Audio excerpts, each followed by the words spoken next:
Hello everyone. ASB would like to share with you their experience that they had in New Orleans. But firstly, as an advisor, I would like to congratulate each and every one of the ASB members for making this trip successful. We had the opportunity to travel to New Orleans during Mardi Gras, which people usually associate with the spring break, vacation, drinking, partying, and whatnot. Now, Katrina hit in August 2005. 6 months afterwards, New Orleans was faced with a decision whether or not to host Mardi Gras or not. Now, New Orleans was not in any condition to host Mardi Gras, but it was a tradition that they used to allow them to show the world that Katrina would not keep them down. It was a chance that they used to motivate locals and allow them to forget Katrina. For this reason, I was very proud and excited to be there during that time, to be a part of that strength. Matthew 10:8 says, "Freely you receive, freely you give." We've all been blessed with luxuries that others can't experience. But with these blessings, we must return the blessings to those in need. Without further ado, let me allow them to share with you their experiences.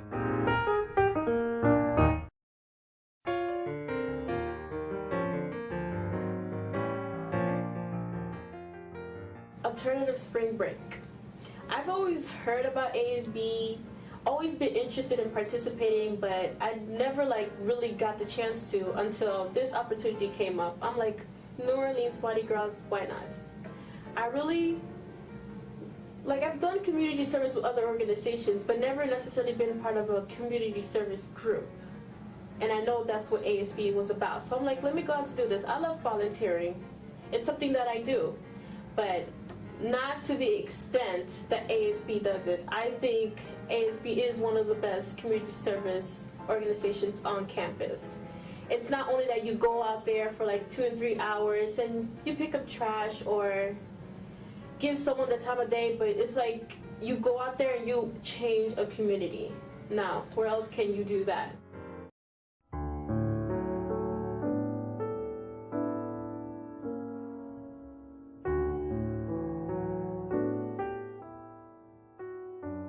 The part of community service that meant most to me, that I connected with the most, was our first experience with Mr. West's house in Midtown.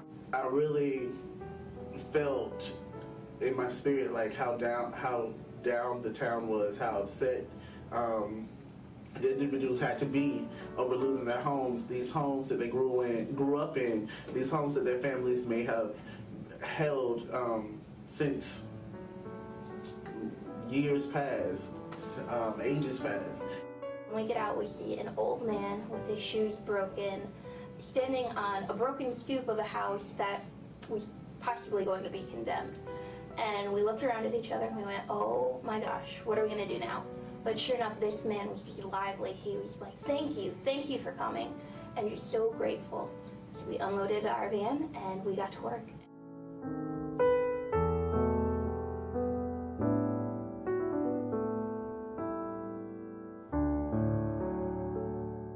Peeled back the floors, and with every layer we peeled back, we looked at newspapers from a different year.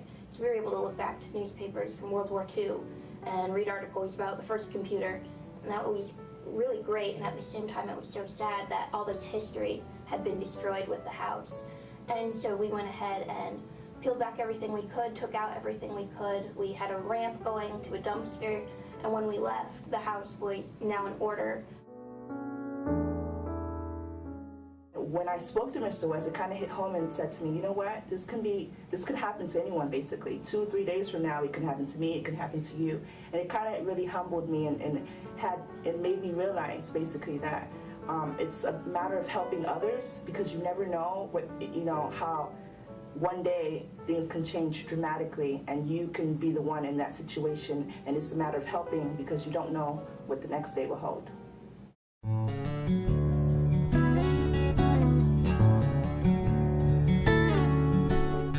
We went to a woman's house to help her installation for her house. So we basically just not tidy things up, but made the walls so they were more solid, and we basically did a little bit of painting on them, but like it was not very hard work, but it was really something different, something that I've never done before, and I didn't like realize how big of a difference we really made. But like this was like really, it took her years and years for things like this to happen, and for us to come here on like a weekend and completely sort of change things for her. It was really like a totally different experience than I ever thought it would be.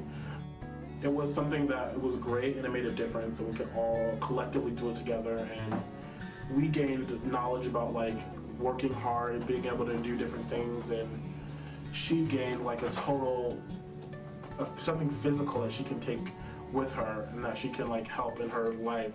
And hopefully that's a house that she can continue to live in and can prosper even, and it's been through so much, and so will we going there. So I think we've all learned something from and gained something tangible from this experience.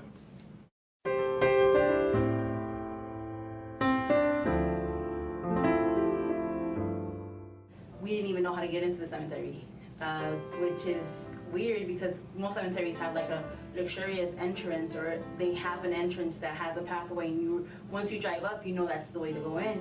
But the cemetery that we went to, you had to go through a back way, and then you had to go around to get the fences to just even get in. And that was, when I first saw it, I was shocked. I had never seen something like that. I felt like it was just tombs, and some of the tombstones were just paper, were styrofoam, were cardboard, were signs, and I had never, like I said, I had never seen something like that to that extreme. The fact that the lady who was working there was so passionate about what she was doing, and I never thought about going to the cemetery and respecting life, not only in life but in death. And when I first saw her lifting up the sock with the bones, it kind of freaked me out. But then after a while, I was the one picking up bones, and I was the one putting them in bags and reburying it. So it was kind of like a transition from when I got there in the morning to at night, to later on where I was doing coffins, crosses. I cannot get over the fact that I was actually touching people. Like, once upon a time, they were people. There were mothers, fathers, sons, daughters, and I was touching them. And that people didn't care enough to like actually put them back in their place. A lot of the people who are buried there either want to be buried with their ancestors, or they probably can't afford a place for them to be properly buried, so they bury their family members there. So I felt like I did justice to that person's soul, knowing that we were there to fix the grave and make it seem like they were somebody.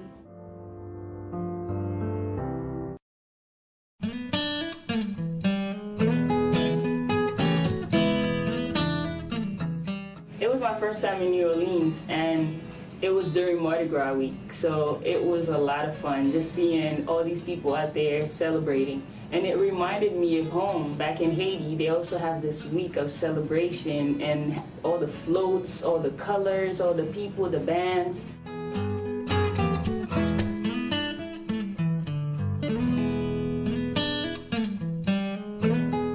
Mardi Gras really is a holiday celebration exclusively just for New Orleans, something I've never seen before.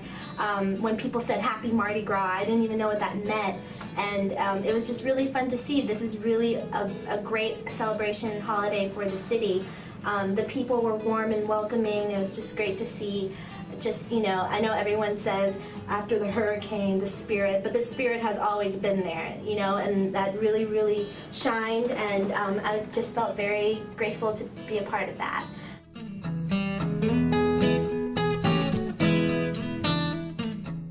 I'm just so happy that we got to experience Mardi Gras, that we went to New Orleans. And the food, it was really cool. My favorite food was the catfish po' boy and a nice root beer. It was really cool. I think the food added to the whole experience of the trip. Learning how to eat crawfish was pretty cool, especially when Chad put a video on his iPhone to show him how to crack the shell of the crawfish. That was cool. And the gumbo was delicious. even though we went there for community service, we were able also to enjoy ourselves and experience the culture of Louisiana.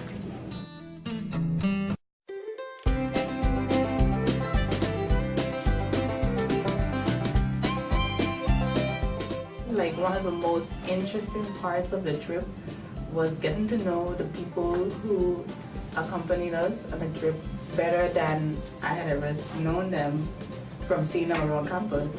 We had Cherie, the SOC president, Brenda, the vice sig, and the ASB secretary, and Rudleen, the SGA president. And while I've seen these people, I didn't really have a chance to hang out with them and get to know them until we were in this cramped space, only an inch away from each other in bunk beds. And you really got to know people, one-on-one talks. And then there was this basketball game where me and Cherie were on team against Brenda and Rudleen. And boy, I'll tell you, everybody's personality came out and we went at it.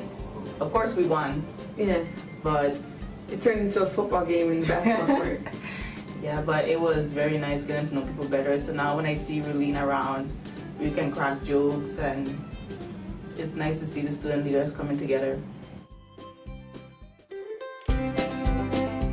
Social bonding that I did the most was playing pool with Sarah.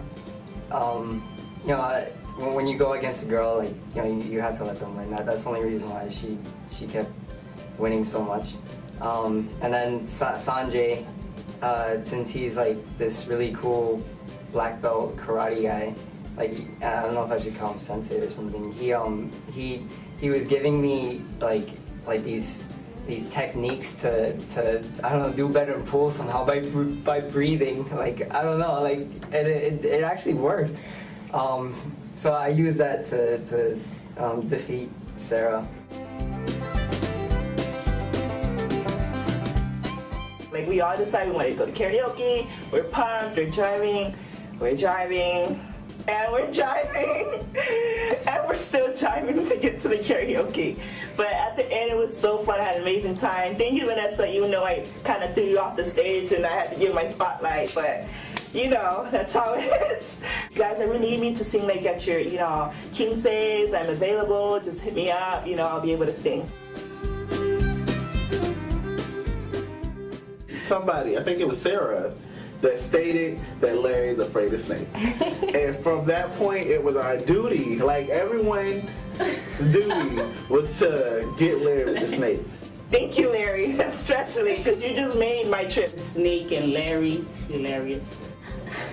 Larry. Larry was kind of very scared about this little snake. Shout out to Larry for the snake, your friend's here. Larry's funny. I've heard fool me once, shame on you. Fool me twice, shame on me. Larry, shame, shame. Twice. I mean, a lot of people try to prank me, scare me with snakes and stuff, but you know, so the people who like make fun of me because I was scared of snake, me and the snake are friends now, so don't even try to use this anymore because we've bonded, okay? He's got over me, we've been scared of each other, and I was scared of him or her, or I don't know if snakes have, you know, male or female parts, but all I have to say is, for all of you who want to use a snake, you gotta get a bigger snake than this, because we are friends now, okay? We did this interview together, we're cool now, so get over the snake, guys. Get over the snake, we're past this, okay? Don't try to use the snake on me anymore, okay? Because we're together. We're cool. From my Facebook.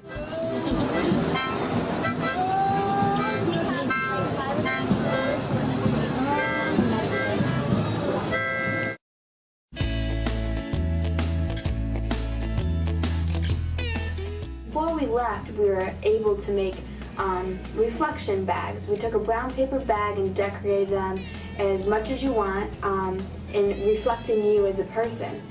We brought these bags down to Louisiana with us, and at the end of each day, or the majority of the days, we were able to write little notes to people saying, you did this for me today, thank you very much, I appreciated this, and everybody got a good sense of what everybody felt about each other. It really brought us closer together.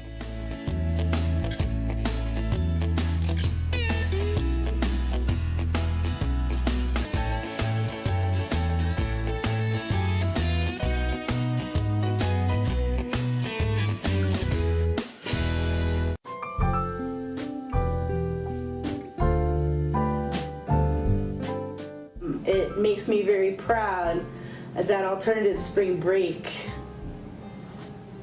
daily lives out the Berry mission. It's not just the week when the students are on the trip.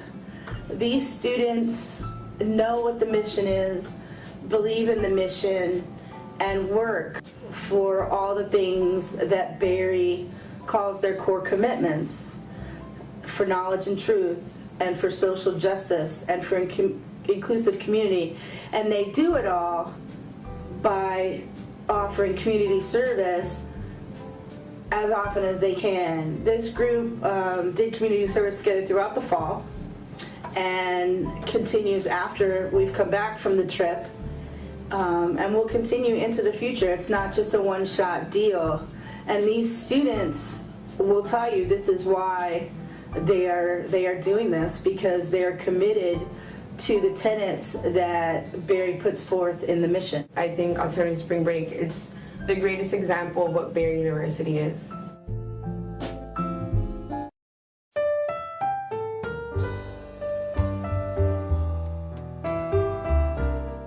That we had many people who were open to the fact that they knew what Alternative Spring Break stood for and what we've done in the past and wanted to donate to us. So I wanted to thank everyone who I've met, everyone who Jean met, who did a donation and a pledge to Alternative Spring Break. Thank you to everyone who supported us on this trip, especially those who prayed for us on our journey there while we were there and while we journeyed back. We really appreciate that. We're all happy that we came back safe and sound, and that much richer for our experience. So thank you.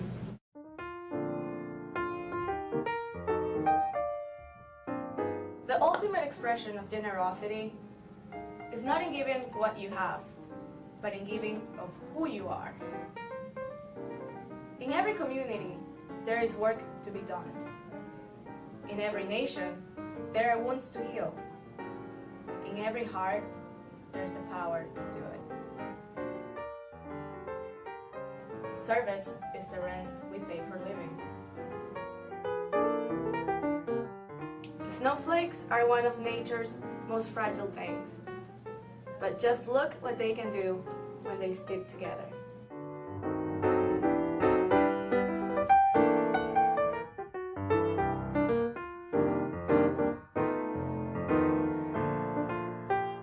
Harry, says thank you to Berry. We're also appreciative and that this all worked out, and he wants you all to know that he couldn't have done this without you. Thank you for bringing us together and, making it, a family thing, okay? So, as far as Larry and Harry getting along, we get along now, so get over that. It's really old, We're friends.